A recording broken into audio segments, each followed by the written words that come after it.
Sejam todos muito bem-vindos ao Por Dentro da Liderança, um podcast da Escola Catalise. Aqui a gente mergulha nas histórias, nas escolhas e dilemas dos líderes que estão transformando as suas organizações, não só com estratégia, mas com alma.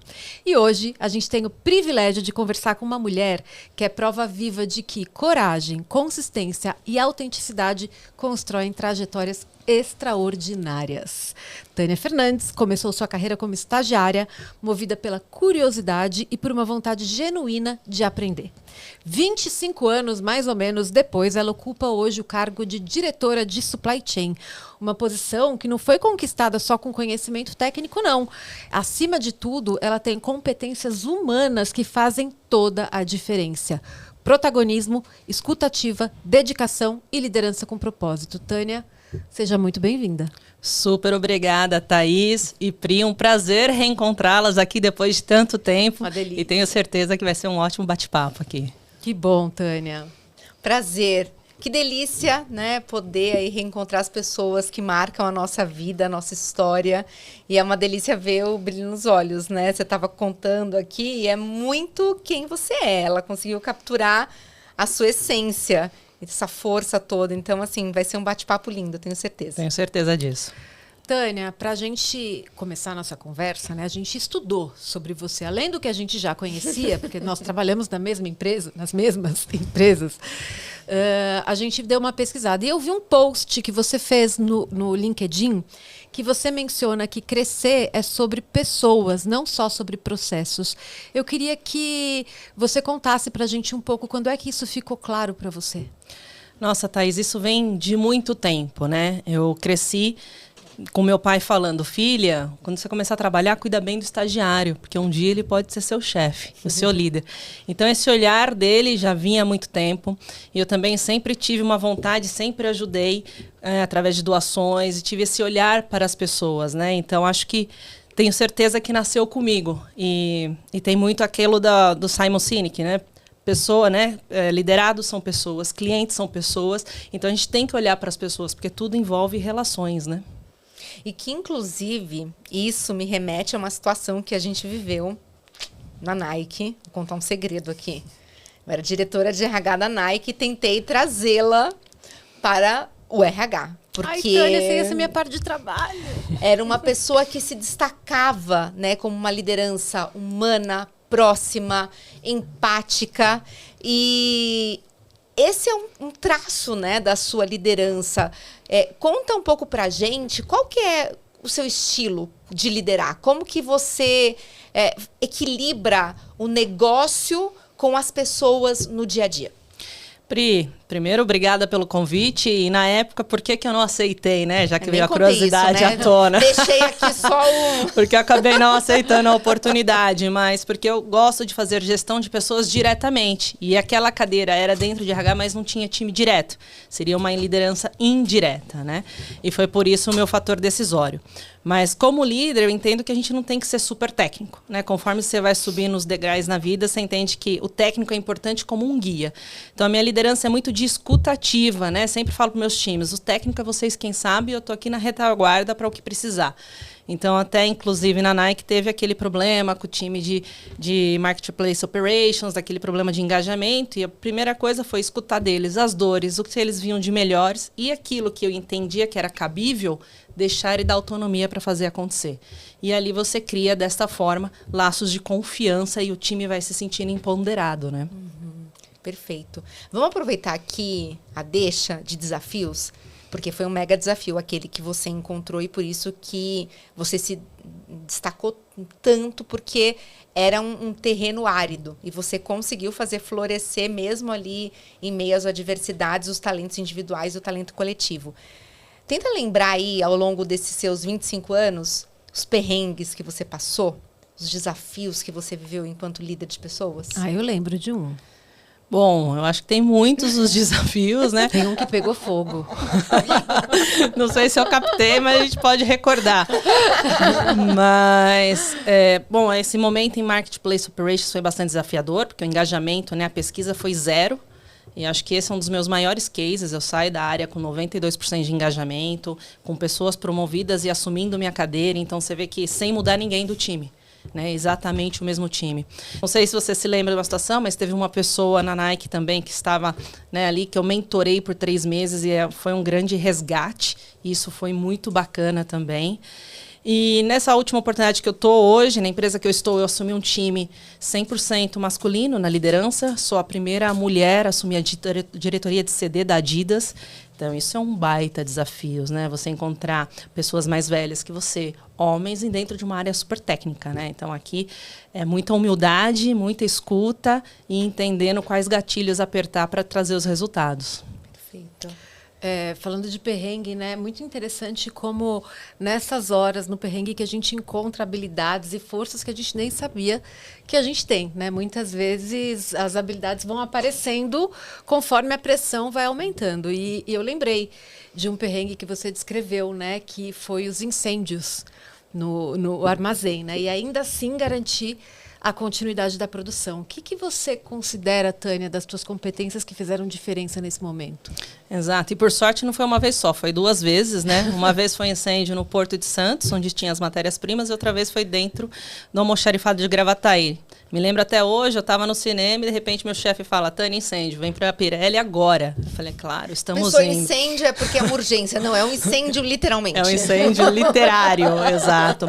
E ali muito que ressaltou é força de time, team play na veia. Então, sentamos com o time de engenharia, com o time de suprimentos, replanejamento de fábrica, o que dava para fazer com as matérias-primas que tínhamos e muito pensamento fora da caixa. Então, trazer via aéreo, trazer via express, isso nós estamos falando, né? Você fala, trazer via aéreo é um pensamento standard. Não, nós estamos falando isso em 2005, 2006, 2007, onde ainda a logística estava se desenvolvendo, né? Assim, em alguns setores. Então, muito team play e resiliência, e acreditar que é possível fazer dar certo, né? Então, o nosso foco era o cliente, era atender da melhor forma o consumidor e dessa forma que operamos.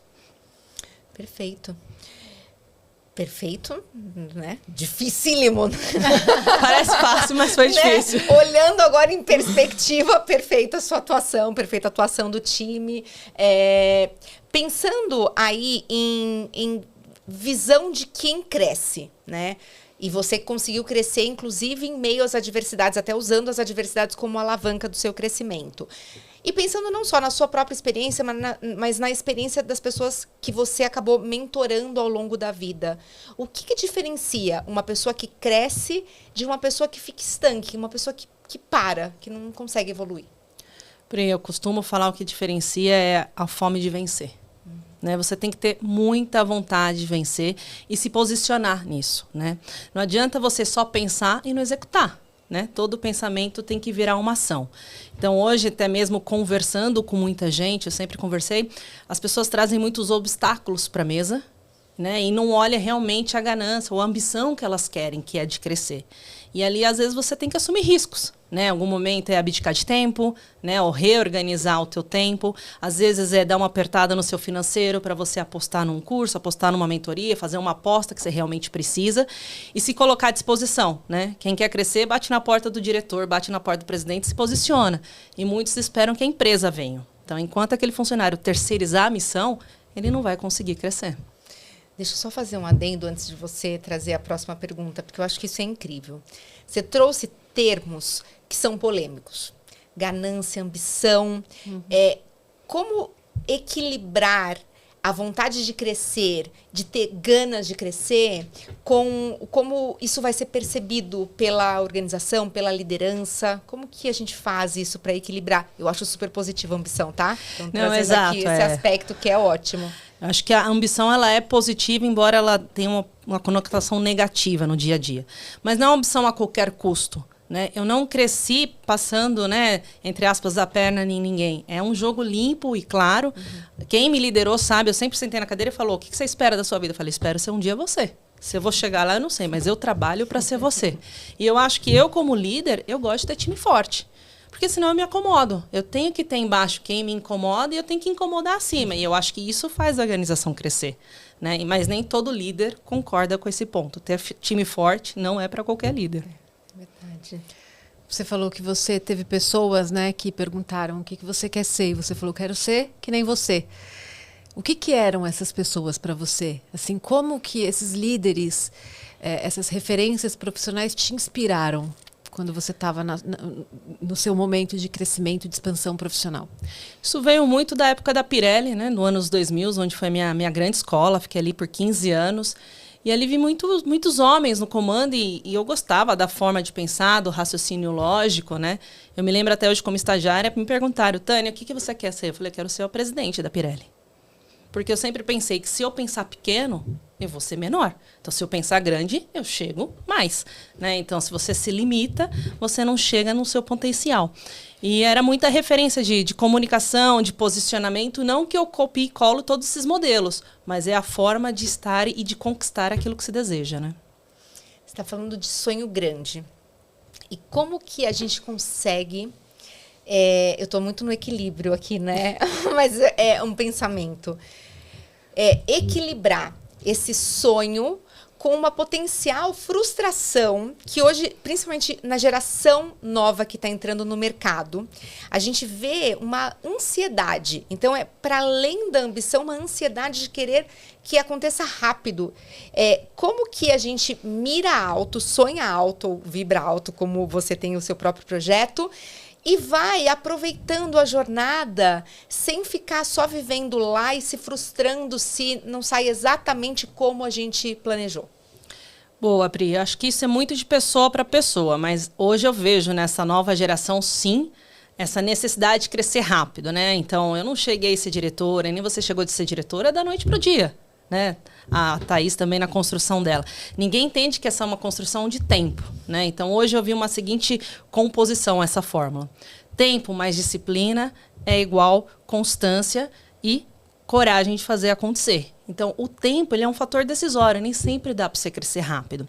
E as frustrações do dia a dia, eu gostei de uma coisa que eu vi muito. Em algum momento da vida, ou em vários momentos da vida, você vai tomar uma rasteira. Ou de alguém, ou de um processo, ou um problema no trabalho. Aqui o que se diferencia é como se você se posiciona diante desse problema. Você vai se vitimar ou você vai virar esse jogo e ser protagonista dessa história? Claro que você tem aquele momento de luto, mas ele não pode perdurar. Então, eu sempre senti as dores dos tombos, mas eu tô aqui, buscando sempre dar a volta por cima. E o que isso vai me trazer de bom para me impulsionar? Na verdade, tem que ser uma grande alavanca, né? Pegar o aprendizado e alavancar. Tânia, você falou uma coisa sobre sentir as dores dos tombos, né? E muitas vezes, quando você está num papel de liderança, você sente as dores do tombo, ou você sabe que vem tombo pela frente, e você não pode transparecer isso para sua equipe, né? Como é que você já passou por alguma situação neste sentido? E eu sei que já, mas eu queria escutar de você como é que foi liderar nesses momentos em que você sabe que vai vir uma grande mudança. A gente está chamando de tombo, mas não necessariamente um tombo ruim, mas uma grande mudança, né, na empresa, na perspectiva profissional das pessoas, que é o que é, mas você tem que manter a equipe motivada e a coisa rodando. Exato, isso veio muito forte, você trazendo para mim, foi a transição da Nike no Brasil, né? Quando ela foi vendida. E eu lembro do que no dia do anúncio as pessoas choravam, foi um verdadeiro luto, aquele sentimento de orgulho se perdeu. E ali é resgatar o time. Primeiro é permitir que o time sinta, eu acho que todo mundo ficou triste, de fato, não era uma ação esperada, e tem que ressignificar isso, né? E como que as pessoas podem se posicionar. A escolha de permanecer é tua. Você sabe que o jogo mudou. Ou você faz acontecer, ou você procura algo fora, né? O que não pode é ficar se vitimando. Então, eu tenho essas conversas difíceis com o meu time. Você quer ficar aqui? Vamos fazer acontecer. Não adianta já se lamentar pelo que já foi. Já foi. Não vamos mudar a história. O que eu mudo é o futuro. O que passou, o que está definido, a gente não muda mais. Então, aí você tem que ter essas conversas francas com o time para buscar esse resultado, né? No final do dia, não trabalhamos porque gostamos. Lógico, amamos o que fazemos, mas a gente trabalha por uma recompensação. E aí as pessoas têm que saber que na vida é trade-off. Né? Então, conversas difíceis têm que acontecer principalmente nesses momentos. Você tem falado muito aqui sobre protagonismo, sobre não ser vítima e se colocar, de fato, empoderada diante das situações. Como que você, na prática, vive isso e gera esse protagonismo no seu time? Você veio trazendo algumas coisas, mas eu acho que eu queria agora encapsular para quem está ouvindo, para ter quase que um passo a passo, sabe? Um conteúdo matador. Passo a passo de como ser ela protagonista. Te pegou agora, então. Agora ela me pegou. Passo a passo, eu não sei. O que eu tenho muito dentro de mim é o inconformismo. Né? Então, o sempre foi assim é uma barreira que eu não deixo me pegar. Então, sempre tento fazer de uma outra forma. Acho que também trazer um olhar positivo. O que essa crise, o que essa mudança, o que esse problema vai me trazer de bom. Né? Não só olhar pela ótica do negativo. E, de novo, esses fatores. Se você optou em ficar, você tem que fazer acontecer. Né? Então, a gente está lá para isso, mas acho que esse lance do inconformismo, né? E buscar conhecimento super também, Pri. Sempre fui uma pessoa que busquei referências por onde eu trabalhei, sempre busquei conversar com pessoas, ela é a referência, é ela que eu vou ali conversar e trocar uma ideia para adquirir um pouco de visão, conhecimento, e eu acho muito válido essa troca, né? Por isso que eu acredito muito na mentoria, porque é através do conhecimento do outro, dos erros, não que você não vai errar, mas que você pode facilitar o seu caminho, super você vai facilitar, né? Maravilhoso. Tânia, como é que você se atualiza? Hoje em dia, acredito muito nos insights, né? Então, eu escuto muito podcast, né? Muito YouTube, eu acredito muito nessa linha. Tenho lido mais livros, mas podcast realmente tem sido uma grande fonte de aprendizado, de visão. E aí não é qualquer podcast, né? Eu pego daqueles onde eu quero estar, né? Existe uma frase que fala, o ambiente te transforma. Então, eu vou para o alto, eu quero estar no alto, eu vou estar em ambientes que eu quero estar, mesmo ainda não estando em condições de estar lá. Legal. Inclusive, agora está num dos melhores podcasts do Brasil. Exatamente. Dentro da liderança. A gente não tem que sonhar alto. Super. Já vamos sonhar e pôr essa visão como se fosse realidade. Exatamente. A gente acredita muito na liderança que impulsiona a cultura. E que isso gera resultado. Porque liderança é como você falou, a gente não trabalha só porque a gente ama trabalhar, mas a gente precisa dar resultado. Então, esse tripé, cultura, estratégia, liderança, impulsionando resultados. Se você, e eu imagino que sim, né? Você trabalha em áreas que são muito processuais, mas em algum momento você viu a cultura sendo até mais importante que processos. Ou seja, os processos não estão rodando tão bem, mas devido a uma cultura tão forte e impulsionada pela sua liderança, a gente consegue fazer as coisas acontecerem, mesmo que tiver algum processo aqui não tão 100% rodando. E só um adendo, né? A Tânia trabalhou em empresas de cultura muito fortes. Nike, Adidas, Pirelli, né, Tânia? Assim, são empresas que têm realmente a cultura e que vivem essa cultura da empresa. Não é que está lá estampada na parede. São valores e comportamentos. Não, eles vivem isso. Então, é ainda mais desafiador, né, Tânia? Exatamente. Pri, acho que nada pode transgredir a cultura. Então, eu não posso fazer um processo por atalhos que vai inferir na integridade, que é uma cultura, um valor da empresa, ou que vai inferir em respeito. O que você tem que ter é a coragem de transparecer para empresas alternativas e dizer, olha, isso aqui vai doer um tempo, mas para eu fazer da forma correta, o caminho é esse. É a maneira como eu vivo a cultura. Né? Então, eu sempre falo muito assim, se eu não faço para mim mesma, eu não posso fazer para a empresa. Aí você já tem um bom termômetro de como você gerencia a cultura entre os ambientes. Né? Então, se aquilo que eu faço me ofende ou vai contra o meu valor, por que eu vou fazer dentro do corporativo? Perfeito. Porém, isso gera algumas outras conversas mais difíceis, dependendo de alguns níveis mais altos também. Né? Porque, às vezes, a dor continua latente por algum tempo. E aí, sobre conversas difíceis. A gente tem uma demanda latente nas organizações, né, tá? De como a gente faz com que as pessoas falem o que precisa ser dito. Porque as pessoas não falam ali no contexto que é necessário, mas fazem fofoca, mimimi, rádio peão, correndo solta. Como que você garante essa comunicação transparente, fluida? Como que você estimula o seu time a ter esses tipos de conversa que são corajosas e que mudam o jogo? Acho que conversas difíceis, assim como o feedback, é fatos e dados, né? Eu não posso ter uma conversa difícil por achismo. Então, tendo uma situação real, eu chamo o colaborador, falo, olha, está acontecendo isso, esse foi o melhor caminho, sim ou não. E a gente faz um trabalho investigativo para ver se a pessoa entra em reflexão.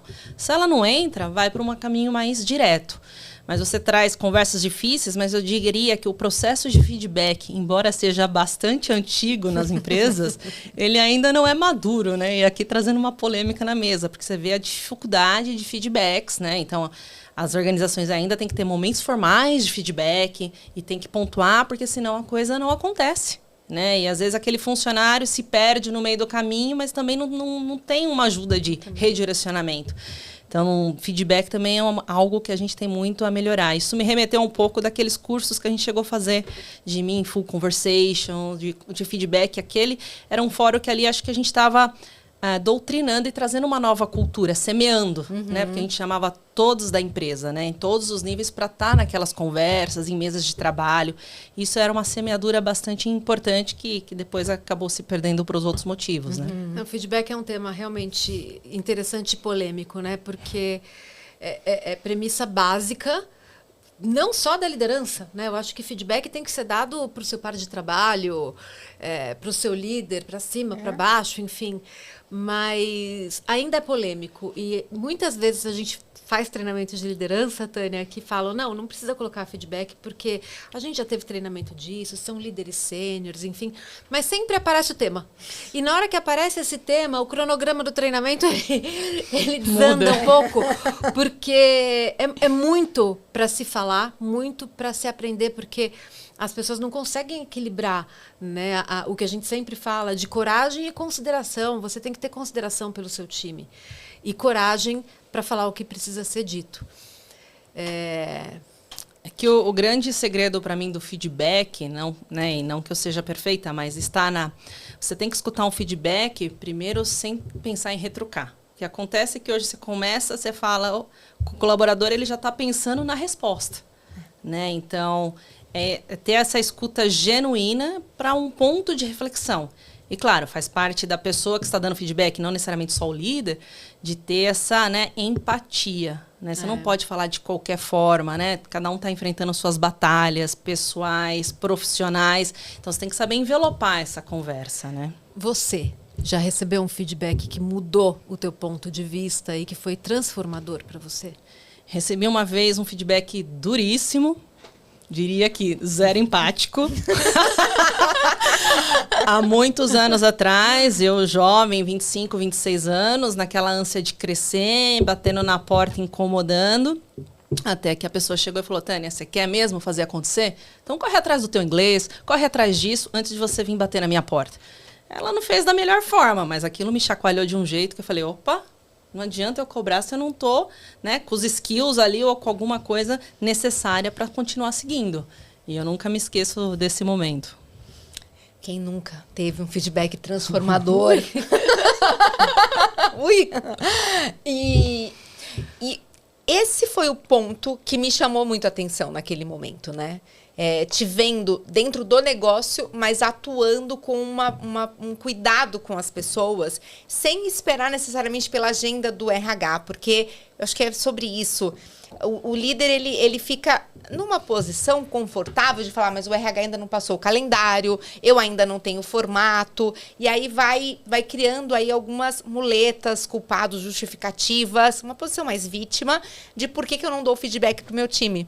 Mas você, como líder madura e que foi realmente semeando esse estilo, não é sobre o formato, né? É sobre essa conversa transparente, olho no olho, que vai genuinamente transformar o outro. Tem alguma dica adicional, algum pulo do gato que você poderia dar para a liderança que ainda teme dar o feedback? Eu não sei se só temor, mas é abrir espaço na agenda. Ainda vejo muitas lideranças preocupadas em negócios, entrando em assuntos micros, né? Então, você como liderança, em quais assuntos eu tenho que estar para ter espaço na sua agenda? Você tem que construir esses espaços, né? E mais que nada, se você perde o time do feedback, não adianta você esperar aquele momento de final de ano e falar, então, lá em janeiro... Não, em janeiro tem que fechar em janeiro. E é assim que você dá a oportunidade do seu colaborador melhorar e crescer. Aqui vai muito do olhar o quanto o líder quer que o seu time cresça. Né? Porque conforme você vai moldando e dando feedback, você está empoderando o time, está empoderando inclusive para ele pegar o seu lugar, enfim. E aí vai da vontade dele, da fome dele de vencer. Né? Então, eu gosto de pegar ali fresh, não deixar passar tanto tempo, porque senão depois como é que a pessoa vai explicar uma situação que passou meses, né? Então, para mim, é muito pegar ali no fresh. Você tocou em um ponto muito importante, abrir espaço na agenda. Porque no mundo corporativo, às vezes você olha a sua agenda, você fala, meu Deus, né? Quando que eu vou conseguir ter tempo para minha equipe? É uma queixa que a gente escuta muito e que você também deve escutar nas suas mentorias, porque você fala, eu tenho que fazer reunião, eu tenho que participar de reunião, eu tenho que preparar a reunião, eu tenho que estar na reunião, eu tenho que elaborar a planilha, eu tenho que fazer a apresentação, e tudo isso em 24 horas...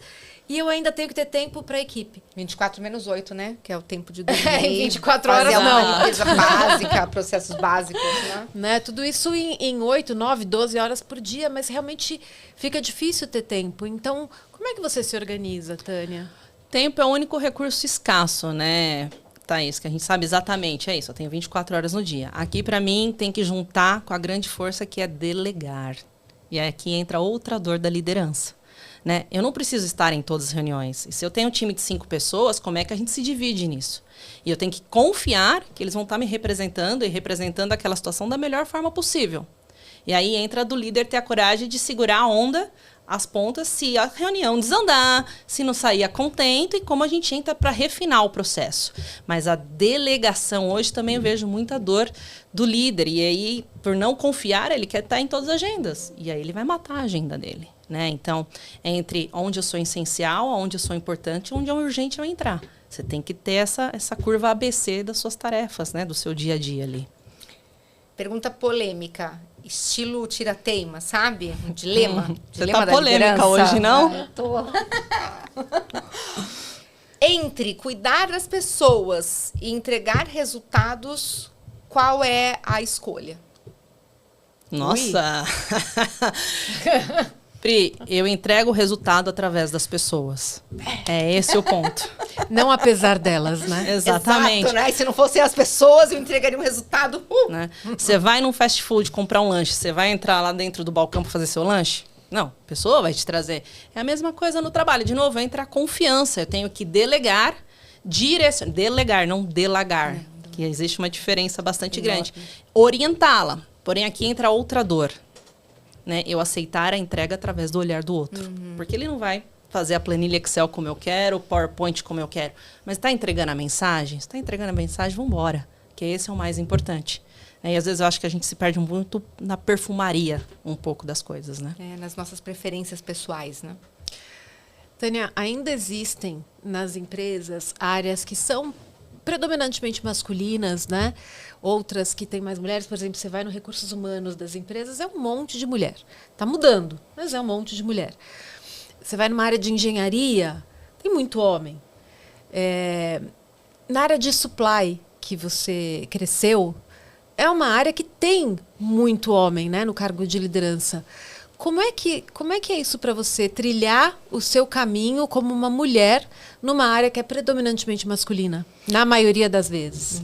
Não, supply ele ainda é muito predominante masculina. Diria que não foi uma jornada fácil, né? Lembrando que eu entrei em supply chain nos anos 2000, onde a gente não falava de diversidade, não falava de equidade, onde não tinha mulheres na alta liderança. Hoje tem, mas poucas. Né? Eu costumo dizer que a gente veste uma armadura. Se isso é certo ou errado, eu não sei, mas eu acabo falando de forma mais enfática, eu acabo falando de uma maneira mais firme para que eu possa ser ouvida. Né? Quantas vezes, né, eu tive que repetir algumas frases para ser ouvida. Esses são cenários que ainda acontecem. Eu, né, tenho conversado com mulheres de supply chain e tem esse sofrimento do posicionamento. Né? Porque se você é muito firme, nossa, ela é muito firme, chega a ser grossa. Não, se você não se posiciona, nossa, ela é muito calma, ela não pode estar aqui. É muito difícil você trabalhar nessas áreas, mas você tem que acreditar na tua convicção. Né, e na sua forma de ser. Então, eu me moldei um pouco a minha personalidade, mas sempre busquei me posicionar. Né? Aquilo que eu acho certo, o que eu acho que é importante para o resultado da companhia, eu não deixo de falar. Mas, às vezes, você vai ter que entrar nesse ciclo, falar mais que uma vez, né? Ou falar de outra forma, ou buscar outro fórum. E aí você tem que ver como que você vai fazendo isso acontecer. E a Tá trouxe essa questão, então, da diversidade de gênero, mas tem uma série de questões aí que a gente tem de posicionamentos. Como que a gente consegue se posicionar sem perder a autenticidade? Então, como que a gente consegue levar a nossa mensagem, levar a nossa voz?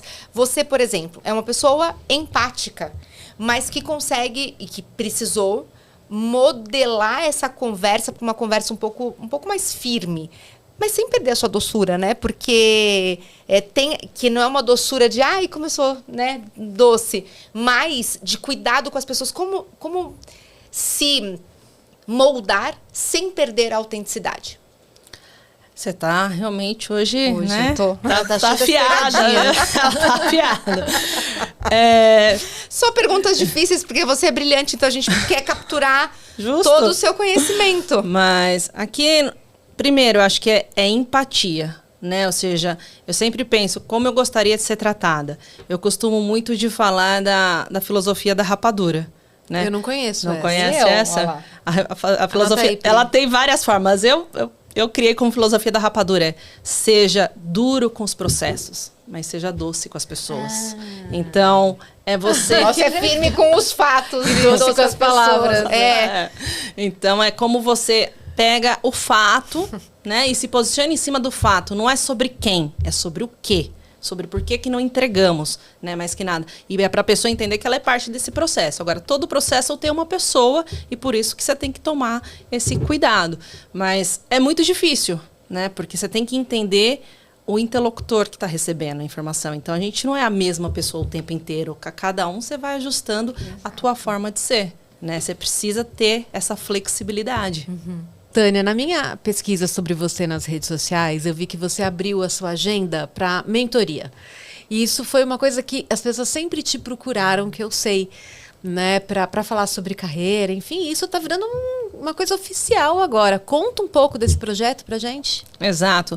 Tá muito, né, na moda mentoria, digamos, está em alta de fato, porque é muito desse processo valoroso, né? É você trabalhar com educação através da tua experiência. Né? Então, como que eu cheguei lá, né, de estagiária a diretora? Qual o percurso que eu fiz e como que isso pode te ajudar? Né? Com certeza, você vai ter bastante insights. E eu, como mentora, obviamente, também tenho um mentor, porque eu tenho que acreditar nesse processo. E aí, esse mentor também, ele traz formas de eu me manter atualizada, discussões e outros ângulos de vida e de negócio para eu incorporar essa minha experiência, né? Então, tem muita questão de soft skills. Eu acho que essa é também a grande palavra do momento, onde as pessoas estão precisando de bastante suporte, de como ter uma comunicação assertiva, de como se portar em diferentes ambientes, né? Porque a parte do hard skills, a gente se preocupa muito com hard skills. E para mim, por isso que mentoria está tão em alta, porque agora você tem que se preocupar com soft skills, porque o hard skill está vindo inteligência artificial e várias formas que não vão dominar 100%, mas vai robotizar, vai melhorar muita coisa por si só. E aí eu acho que as pessoas agora estão se travando no comportamento, né? Porque está vindo uma nova transformação. E aí quem não tiver essa flexibilidade, não tiver atento às suas emoções, vai sofrer bastante. Costumam falar, né, que você é contratado pelas tuas competências técnicas, mas muitas vezes as pessoas são desligadas porque falta alguma coisa, né? Falta inteligência emocional, falta trabalho em equipe, falta comunicação, falta empatia, e aí... Eu sempre falo que eu prefiro contratar pelo comportamento do que pelo técnico. O técnico eu ensino. Agora, o comportamento você não ensina para a pessoa, né? Ou você afina ali, mas nem sempre vai aderir 100%, né? Essa deveria ser a regra de ouro, né? Mas nem sempre nem sempre acontece dessa maneira. Colocam isso em prática. Vamos para a última pergunta de ouro? Ai, eu tô muito atacada hoje. Bora! Dica para quem está começando hoje a sua carreira. Está começando como estagiário em uma empresa grande, multinacional. Chega, como a gente costuma dizer, quase que um analfabeto corporativo, né? Eu lembro que eu também fui estagiária um dia, não sabia nem atender. Eu falei, atendo como? Atendo alô? Ainda tinha ligação, né, naquela época. O que você falaria para o estagiário que está começando hoje a sua carreira? Nossa, antes só um adendo que você me fez me lembrar uma história que eu também comecei com 16 anos e falaram, Tânia, liga pra Colômbia. Gente, mas eu me tremia, porque eu não sabia assim, falar né? espanhol e eu falo, como eu ligo pra Colômbia? Ele não vai entender, né? E ele falava um portão, ele me entendeu, mas aquilo me gerou um medo, deu uma suadeira. Na época, Mas quem né? que fala pra estagiário de 16 anos liga pra Colômbia assim, né? Aquela coisa do Exatamente. delargar, né?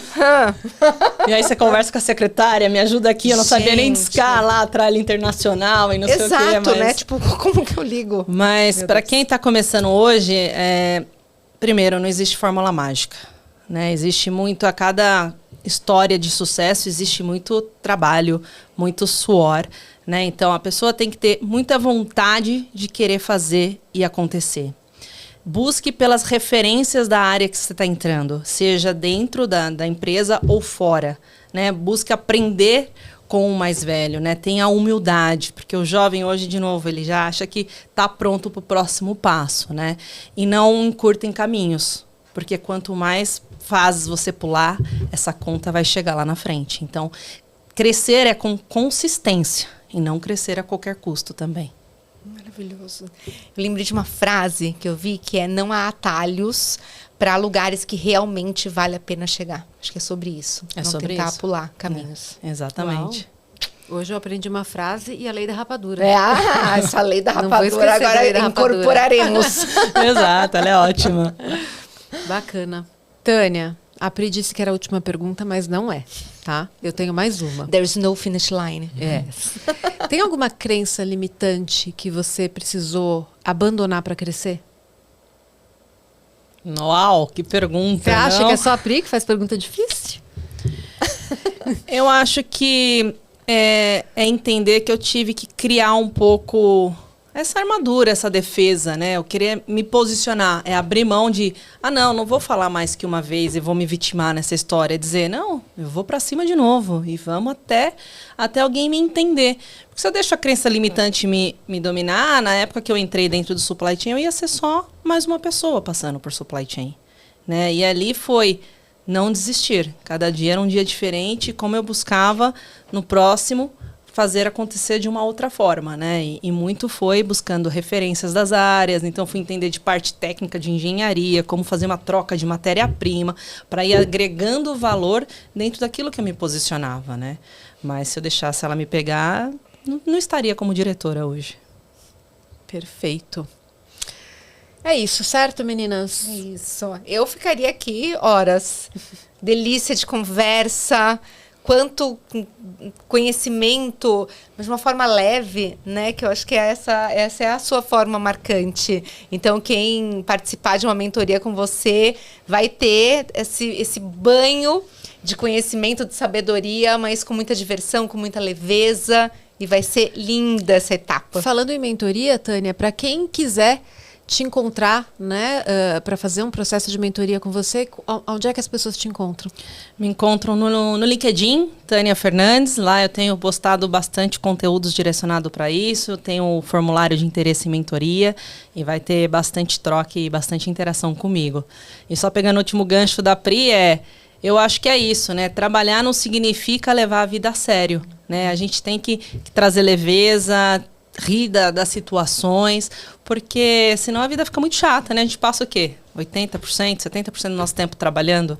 Então a leveza ela tem que existir sempre. E os problemas vão acontecer e a gente está lá para quê? Para resolver problema, não é mesmo? Senão não precisávamos estar lá. Eu acho que isso é muito importante. A gente realmente tem problemas bastante importantes para resolver na vida, bastante áridos, e a gente não pode trazer esse peso para a nossa vida. Então, dá para ser leve e ser produtivo. Isso não é uma ambiguidade. Isso é algo que é, inclusive, esperado das lideranças. Então, que você possa auxiliar aí muitos líderes, muitas pessoas a viverem com essa leveza e com alta performance no dia a dia. Tânia, foi uma honra estar com você hoje aqui no Por Dentro da Liderança, segundo episódio do Por Dentro da Liderança da Catalyse, com uma estrela como a Tânia. Muito obrigada. Obrigada a vocês, menina. Amei o bate-papo. Como é bom falar de liderança, falar de pessoas, né? Porque eu também acredito no Ubuntu, né? Gente precisa de gente, né? Então nós não somos nada sem as pessoas por perto, e pessoas bem cuidadas, elas vão muito além do potencial delas, né? Então é como extrair o melhor de cada um. Então, prazer reencontrá-las depois de tanto tempo, juntar esse time novamente. Foi um ótimo bate-papo. Obrigada mesmo. Valeu, pessoal. Agradece.